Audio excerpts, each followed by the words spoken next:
இப்பொழுது அனைத்து இந்திய அண்ணா திராவிட முன்னேற்ற கழக தலைவரும் தேசிய ஜனநாயக கூட்டணியும் ஒரு பலம் வாய்ந்த கூட்டணியை அமைச்சாச்சு.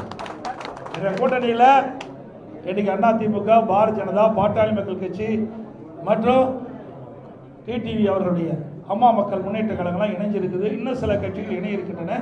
ஏற்கனவே தேசிய ஜனநாயக கூட்டணியில் பல கட்சிகள் இருக்கின்றது. இப்பொழுது தமிழகத்தில் கூட்டணி என்று சொன்னால் அனைத்து இந்திய அண்ணா திராவிட முன்னேற்ற கழக தலைமையில் அமைக்கப்பட்ட கூட்டணி தேசிய ஜனநாயக கூட்டணியோடு அங்கமைக்கின்ற எங்களுடைய கூட்டணி தான் பலம் வாய்ந்த கூட்டணி.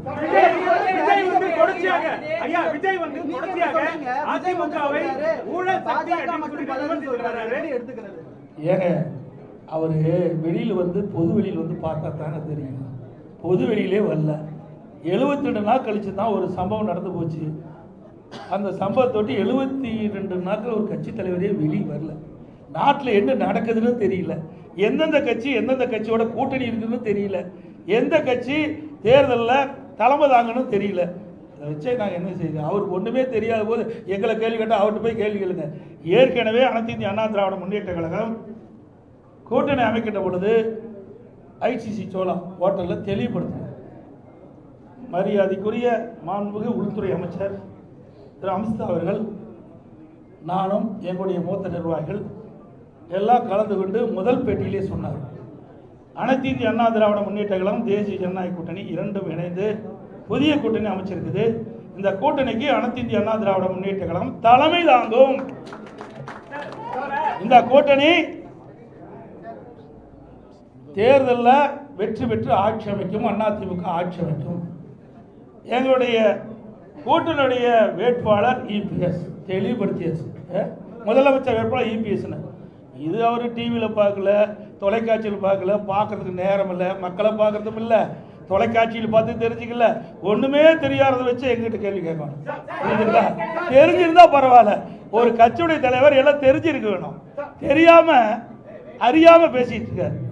நாட்டில் நடக்கிற நிலவரம் என்னன்னே தெரியல. இப்படி ஒரு தடவையாவது இப்படி பிரஸ் மீட் காட்ட சொல்லுங்க, புரிஞ்சுக்கிட்டோம். நாட்டில் உங்களை போல் இருக்கிற நிருபர்கள் கேட்கின்ற கேள்விக்கு பதில் சொன்னா தான் வெளியில என்ன நடக்குன்னா அவர் புரிஞ்சுக்கிட்டோம்.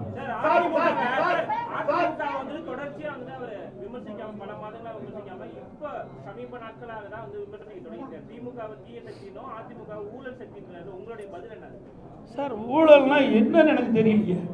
ஊழல் சக்தினா என்ன? யார் குறிப்பிட்டு சொல்றாரு? நீங்களா ஒரு கற்பனை பண்ணிக்கிட்டு இவர் தான் சொல்றீங்க. தீய சக்தி ஊழல் சக்தி யாரை குறிப்பிட்டு சொல்றாரு?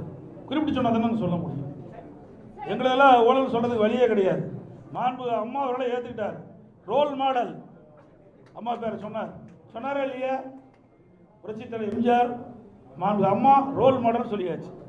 எங்களுடைய அதிமுக ஆட்சி நான் முதலமைச்சராக இருக்கும்போது என் மீது ஊழல் குற்றச்சாட்டு சொல்லி நீதிமன்றம் போய் நீதிமன்றத்தில் நிரபராதின்னு வந்திருக்கிறேன். எப்படி ஊழல் சொல்ல முடியும்? யார் கூட வச்சிருக்கிறாரு? அவர் கூட அதிமுக ஒருத்தர் வெளியில் போய் அந்த யார் உங்களுக்கு சேர்ந்திருக்கான்னு தெரியும். நான் பேர் சொல்ல விரும்பல. தாவேக்காவில் போய் சேர்ந்திருக்காரு. அவர் ஊழல் குற்றச்சாட்டு புரிஞ்சு ஜெயிலிருந்து வெளியே வந்தவர். வந்தாரா இல்லையா? அப்போ யாரோட கூட்டணி வச்சிருக்காரு? ஆக எங்களை குறிப்பிட்டு சொன்னால் அதுக்கு உண்டான பதில் நாங்கள் தெளிவாக சொல்லுவோம். நிறைய பதில் இருக்குது எங்களுக்கு. ஒன்றும் பதில் இல்லாதெல்லாம் இல்லை. இது பொன்விழா கண்ட கட்சி 31 ஆண்டு காலம் ஆட்சி புரிந்த கட்சி. நீங்க 31 ஆண்டு காலம் ஆட்சி புரிந்த கட்சிங்க.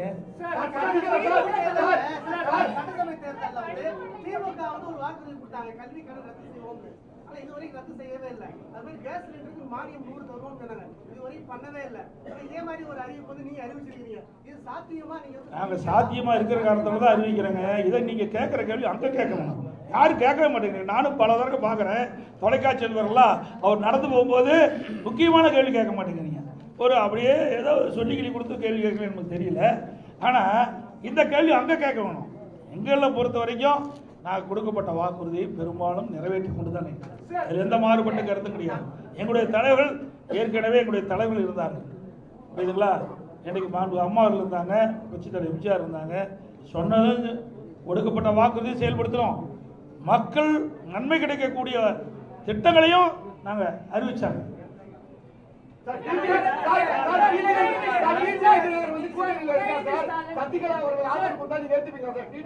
சார் அதெல்லாம் ஏற்கனவே முடிஞ்சு போச்சு. அதை ஏன் திருப்பி பேசிட்டா சார்? நான் ஏற்கனவே தெளிவுபடுத்திட்டேன். திருப்பி கீரல் விழுந்திருக்காடு மாதிரி கேட்காதீங்க. அதெல்லாம் ஏற்கனவே முடிந்து போன கதை. அதை திருப்பி பேச வேண்டிய அவசியம் இல்லை. உங்களுக்கு பத்திரிக்கை ஊடகத்துக்கு விறுவிறுப்பான செய்தி வேணும். அதனால சொல்றேன், இனி இது மாதிரி கேள்வி கேட்காதீங்க. நான் ஏற்கனவே தெளிவுபடுத்திட்டேன்.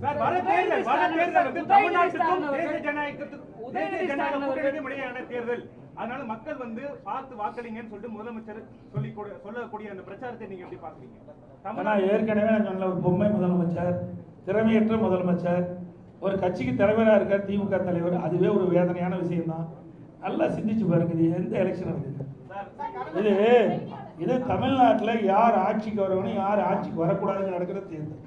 புரிஞ்சுக்கிட்டீங்களா? ரெண்டாவது, எங்களுடைய கூட்டணிக்கு தெளிவுபடுத்தியாச்சு. திருப்பி சொல்றேன், எங்களுடைய கூட்டணி அதிமுக தான் கூட்டணிக்கு தலைமை தாங்கும். அதிமுக எங்களுடைய கூட்டணி வெற்றி பெற்று அதிமுக ஆட்சி அமைக்கும். இதுக்கு மேல என்ன வேணும்? தேசிய கூட்டணி எங்களை சொல்றதுக்கு எதுவுமே இல்லைங்க. எங்க மீது எந்த புகாரும் சொல்றதுக்கு ஸ்டாலின் கிட்ட சரக்கு இல்லை. அதனால வேற ஒருத்தர் பிடிச்சிட்டு சொல்லிட்டு இருக்காரு. இங்க ஆளுநர் அதிமுக ஏற்கனவே முடிவு செய்யப்பட்டு விட்டது. எங்களை பத்தி சொல்லுங்க, நாங்க பதில் சொல்ல தயார். முடியலையே, இருந்தா தானே சொல்ல முடியும்.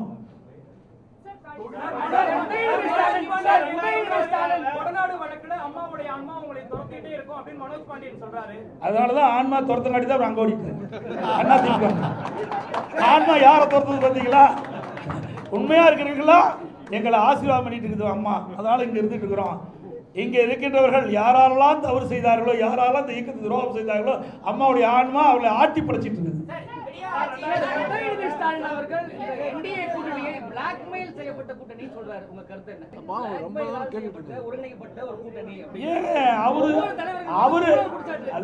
அவரு நினைச்சுக்கிட்டு கேட்கிற கேள்விகளை என்கிட்ட பதில் கேட்காதீங்க. அவரு தான் திருப்பி கேட்கணும். அதிமுக ஏன்னா ஒரு தேசிய அளவில் இருக்கிற ஒரு கூட்டு கட்சிங்க. முதல்ல புரிஞ்சுங்க, தேசிய அளவில் இருக்கின்ற கட்சி தேசிய ஜனநாயக கூட்டணி நாட்டை ஆளுகின்ற கட்சி. அந்த நாட்டில் இவர் இருக்கார். ஸ்டாலினும் இந்தியாக்குள்ள தான் இருக்கிறார். தமிழ்நாடுங்கிறது ஒரு மாநிலம் தான். பல மாநிலங்கள் ஒன்றாக இணைந்து அந்த மாநிலத்தில் ஆட்சி புரிகின்றவர் தேசிய ஜனநாயக கூட்டணி. அவர் இந்தியாவில் மறந்துட்டு பேசுறார். வேற மாநிலத்தை மேல நாட்டில் இருக்க மாதிரி பேசிட்டு இருக்காரு. புரிஞ்சுட்டு அவரும் இந்த நாட்டில் தான் இருந்துட்டு இருக்காரு. ஏன் அடிக்கடி கடிதம் எழுதுறாருல? மீனவர் காணால் போனால் கடிதம் எழுதுறாருல? எதுக்கு எழுதுறாரு? அந்த அதிகாரம் யார்கிட்ட இருக்குது? மத்திய அரசாங்கத்தான் இருக்குது. வேண்டுமென்றே திட்டமிட்டு பேசுவதற்கு ஒன்றும் இல்லை. அதனால இப்படிப்பட்ட அவதூறு பிரச்சாரத்தை பரப்பிட்டு வர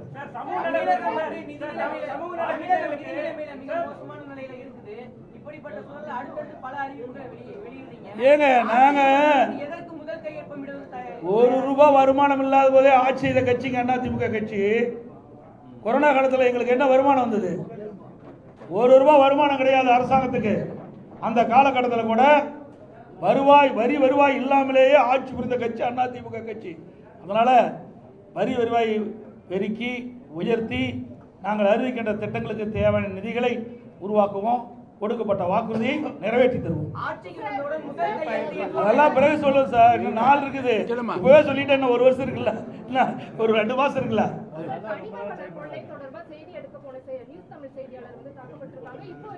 அதாவது எங்களுடைய கட்சி சேர்ந்தவர்கள் தாக்கப்பட்டவர்கள் நேரடியாக போய் ஆறுதல் சொல்லிட்டாங்க. மருத்துவமனைக்கு நேரடியாக போய் எங்களுடைய இயக்கத்தை சேர்ந்தவர்கள் அந்த பாதிக்கப்பட்ட நிருபர்களை சந்தித்து ஆறுதல் கொடுத்துட்டு இருந்தாங்க. நாங்கள் தான் ஏற்கனவே வன்மையை கண்டிச்சுட்டு இருக்கிறீங்க.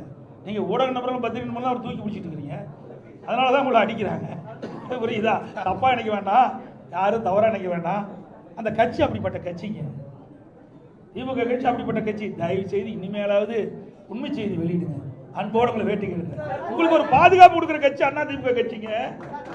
நீங்க திமுக கட்சிக்கு எப்பொழுது பார்த்தாலும் எங்களை பத்தி தான் குறை சொல்லிட்டு இருக்கிறீங்க. இருமுனா குறை சொல்றீங்க, துப்புலா குறை சொல்றீங்க. ஆனா திமுக பத்தி ஒரு குறையும் எந்த தொலைக்காட்சியிலும் வருவதில்லை, எந்த பத்திரிகையிலும் வருவதில்லை. அதனாலதான் அவங்க தைரியமா இப்படிப்பட்ட தாக்குதல் ஈடுபடுறாங்க. நீங்க உண்மை செய்தி வெளியிடுங்க. மக்களே உங்க பக்கம் இருப்பாங்க. உங்களுக்கு மக்களே முழு பாதுகாப்பு கொடுப்பாங்க.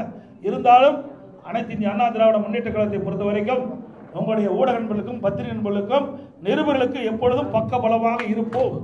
எந்த மாற்று கருத்து கிடையாது. அனைவருக்கும் நன்றி, வணக்கம்.